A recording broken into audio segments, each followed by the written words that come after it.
Halo, apa kabar? Assalamualaikum warahmatullahi wabarakatuh. Saya Hirs bin Arif dari Forum News Network. Senang sekali bisa ketemu dengan Anda semua ini di akhir pekan dan sehari menjelang usia jabatannya Pak Jokowi akan berakhir ya.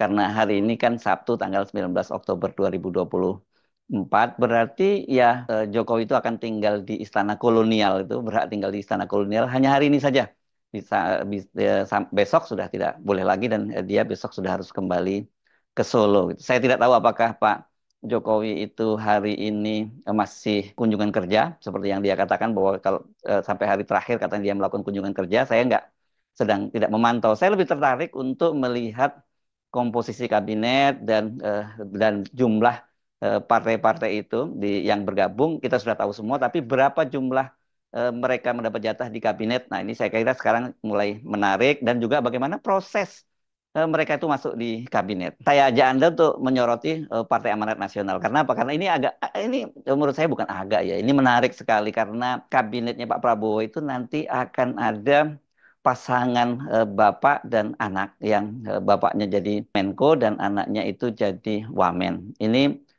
yakni Ketua Umum Partai Amanat Nasional Zulkifli Hasan dan anaknya Zita Anjani itu yang akan jadi wamen. Dan kalau ini ditambah dengan putrinya yang jadi anggota DPR dan kemudian ditunjuk menjadi ketua fraksi, saya makanya sebutnya ini sebagai paket combo, ya bukan paket lengkap. Kalau paket lengkap kan satu ya. Ini kalau ini paket combo ini kan macam-macam ya, gabungan gitu ya. Ada di kementerian ada dan di DPR juga ada.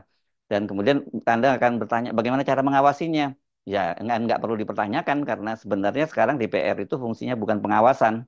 Karena semua partai politik kan masuk di kabinet kecuali yang sekarang ini sudah memutuskan tidak masuk adalah Partai Nasdem, tetapi dia menyatakan jadi pendukung pemerintah, jadi artinya bukan oposisi, dan PDIP yang sampai sekarang ini belum pasti.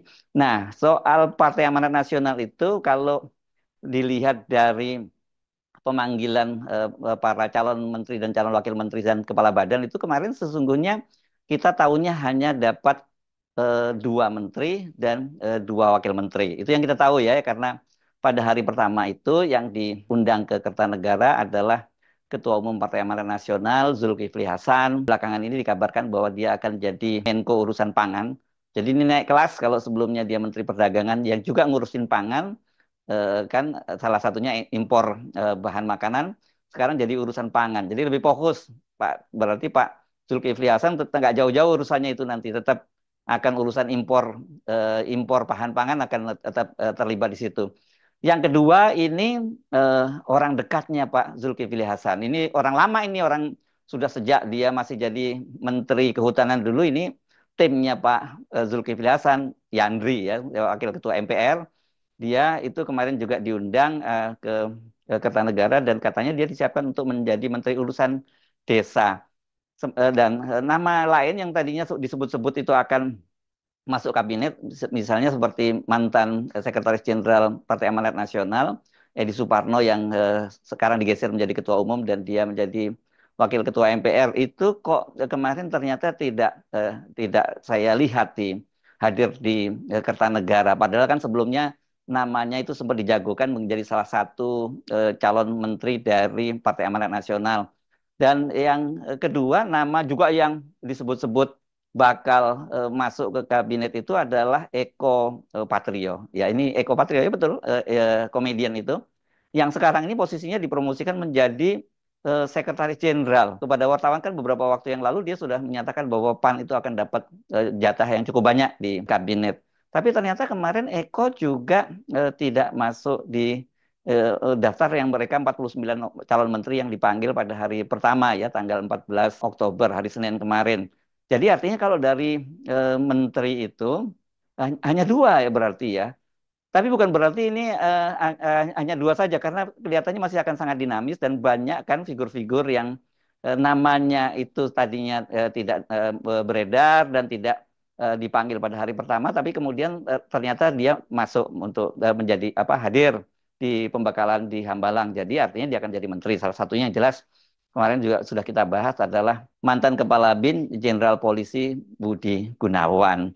Nah, soal wakil menteri itu PAN itu sesungguhnya kalau kita lihat daftar yang dipanggil pada hari kedua, hari Selasa, tanggal 15 Oktober kemarin itu hanya ada dua nama yang hadir di sana. Yang pertama adalah Wakil Ketua Umum dari Partai Amanat Nasional, Viva Yoga Mauladi. Dia seorang aktivis, aktivis dulu pernah jadi pengurus besar di Himpunan Mahasiswa Islam atau HMI. Ini dia katanya diplot akan menjadi Wakil Menteri Transmigrasi. Yang kedua adalah mantan Wali Kota Bogor, Bima Arya Sugiarto. Ini dia, wah posnya ini keren juga ini. Dia diplot akan menjadi Wakil Menteri Dalam Negeri. Tetapi yang cukup mengejutkan itu ternyata PAN itu meskipun kalau kita lihat panggilan pada hari pertama dan hari kedua itu hanya dapat dua orang menteri dan dua wakil menteri, ternyata ada tambahan baru lagi dan ini diketahui pada hari pembekalan kedua yang berlangsung di Hambalang, berarti tanggal 17 itu ya kemarin. Itu ternyata muncul nama baru dan nama baru itu disampaikan oleh Bima Arya. Dia menyatakan bahwa putri dari Zulkifli Hasan, Zita Anjani, ini yang dia anggota DPRD DKI Jakarta, sebelumnya sempat juga menjadi wakil ketua DPRD DKI Jakarta, itu ternyata dia masuk juga menjadi wakil menteri dan dia akan ditempatkan menjadi wakil menteri pariwisata. Ini yang sangat heboh ya karena berarti ini polanya Zita Anjani sama dengan Budi Gunawan ya, tidak masuk dalam daftar yang dipanggil, tapi kemudian dia hadir di Hambalang. Jadi sebenarnya yang dipastikan masuk itu memang yang hadir di Hambalang. Sorry, mungkin tidak tepat juga kalau dipastikan masuk karena masih kemungkinan terjadi perubahan-perubahan sampai hari ini tanggal 19 atau bahkan tanggal 20 juga katanya masih akan terjadi perubahan-perubahan. Tapi dari situ kita sudah tahu akhirnya Partai Amanat Nasional itu dapat jatah dua menteri dan tiga orang wamen. Nah, dari tiga orang wamen itu salah satunya adalah anak dari Ketua Umum Partai Amanat Nasional Zita Anjani. Nah, masuknya Zita Anjani ini bikin rame ini, bikin heboh di media sosial. Terutama karena figur ini dikenal figur yang kontroversial. Mantan Sekretaris Kementerian BUMN Muhammad Said Didu, ini sekarang ini jadi dikenal sebagai manusia merdeka, tokoh yang cukup kritis itu dia mencuit di akun X-nya begini cuitannya itu yang tayang kemarin ya tadi malam tepatnya ya pukul 22.38 tanggal 18 Oktober dia mencuit begini. Dapat info ada calon wamen dalam kurung perempuan selundupan. Tidak dipanggil di Kertanegara tapi ikut pembekalan di Hambalang karena permintaan Jokowi ke Prabowo karena diminta oleh bapaknya. Calon tersebut putri Ketua Umum Parpol yang juga jadi calon menteri. Betapa rusaknya etika bangsa ini. Walaupun tidak menyebut nama, tapi clue yang tadi disampaikan oleh Said Didu kan cukup jelas ya. Calon wamen perempuan, tidak diundang ke Kertanegara, terus kemudian itu bapaknya adalah Ketua Umum Parpol dan dia juga akan jadi menteri. Ya siapa lagi kalau bukan Zita Anjani, putri dari Zulkifli Hasan ini. Tapi yang menarik tadi informasi dari Said Didu dia menyebutnya bahwa dia ini lobby dari Jokowi ya. Jadi artinya Jokowi sangat dominan kan.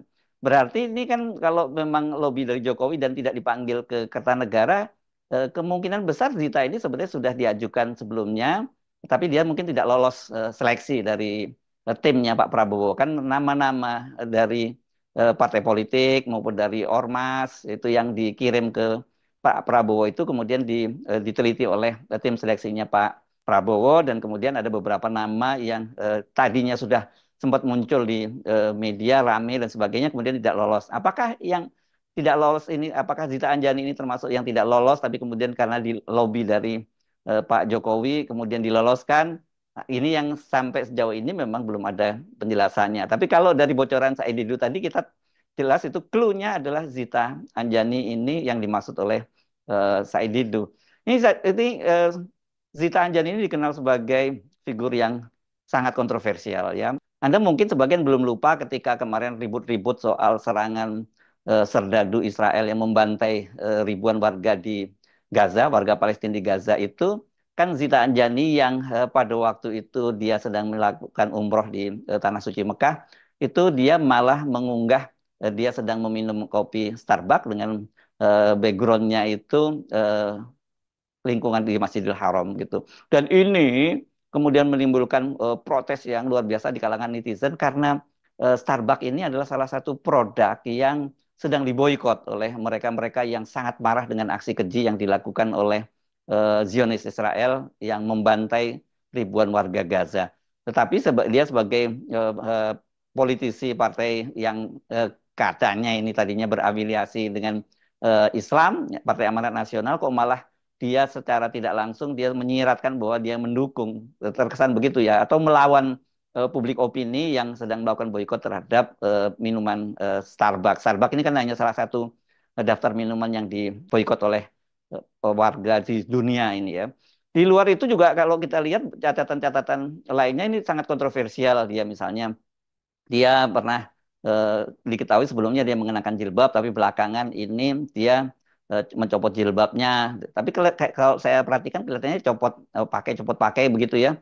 Dan dia juga diketahui ini kalau netizen ini ya, saya cuma bacanya aja bahwa dia juga suka dugem di kafe-kafe dan sebagainya gitu. Tapi sekarang ini tokoh ini akan masuk di eh, kabinet tapi sebagai wakil menteri dan urusannya pariwisata.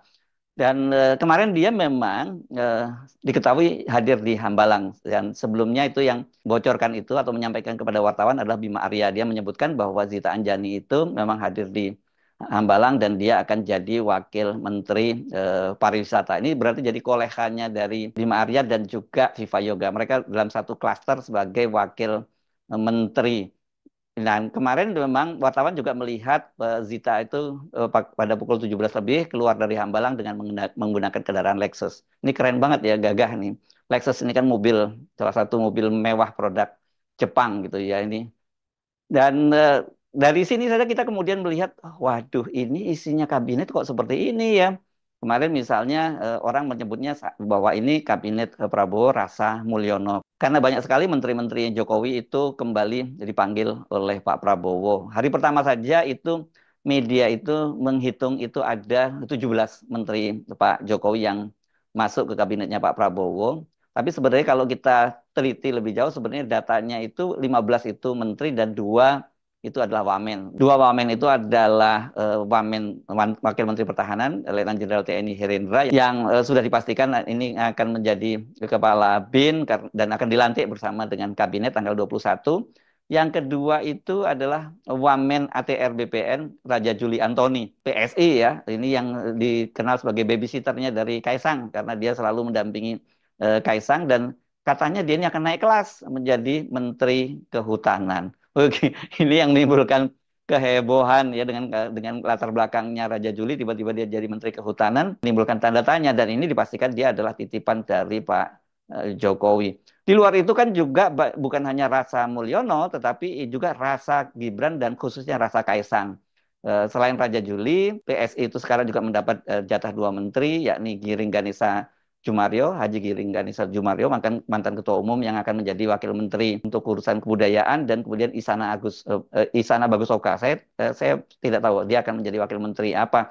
Di luar itu masih banyak orang-orang yang pun terafiliasi dengan Kaisang dan Gibran ini. Salah satunya misalnya itu adalah Raffi Ahmad itu dan kemudian juga Dito Aryo Tejo Menteri Pemuda dan Olahraga ini. Sekarang ini sedang beredar diagram memperlihatkan gurita bisnis dari Raffi Ahmad itu yang ditulis oleh atau diinvestigasi oleh para aktivis, wartawan dan sebagainya tergabung dalam Multatuli Project begitu. Dan di situ terlihat bagaimana hubungan antara Raffi Ahmad, Kaisang, Gibran, dan kemudian juga Dito Aryo Tejo dan beberapa kelompok kepentingan termasuk kelompok Sinarmas ya, putra dari Gandhi Sulistianto maksud saya ini mantan petinggi Sinarmas yang kemudian diangkat oleh Jokowi menjadi duta besar di Korea Selatan dan sekarang ini menjadi One Team Press ya Dewan Pertimbangan Presiden. Dan soal hubungan antara anaknya Gandhi Sulistianto ini dengan Gibran dan Kaisang itu kan sudah dilaporkan kemungkinan adanya dugaan tindak pidana pencucian uang itu dilaporkan oleh aktivis dan juga dosen dari UNJ Ubaidillah Badrun ke KPK sudah sejak 2,5 tahun lalu, tapi sampai sekarang itu tidak diproses oleh KPK. Jadi ini banyak sekali kepentingan-kepentingan semacam itu. Sekarang ditambah lagi ternyata orang seperti Zulkifli Hasan itu dia masuk satu paket bersama anaknya di kabinet, dianya menjadi Menko dan anaknya menjadi Wamen. Sementara putrinya yang lain itu yang dulu ini pernah menjadi menantunya Pak Amin Rais itu sekarang menjadi ketua fraksi. Jadi ya kalau menggunakan bahasa sekarang ini adalah paket combo. Jadi bagaimana komentar Anda? Semakin kita memahami, semakin kita mendapat informasi yang lebih lengkap tentang komposisi dan postur kabinet dari Prabowo Gibran.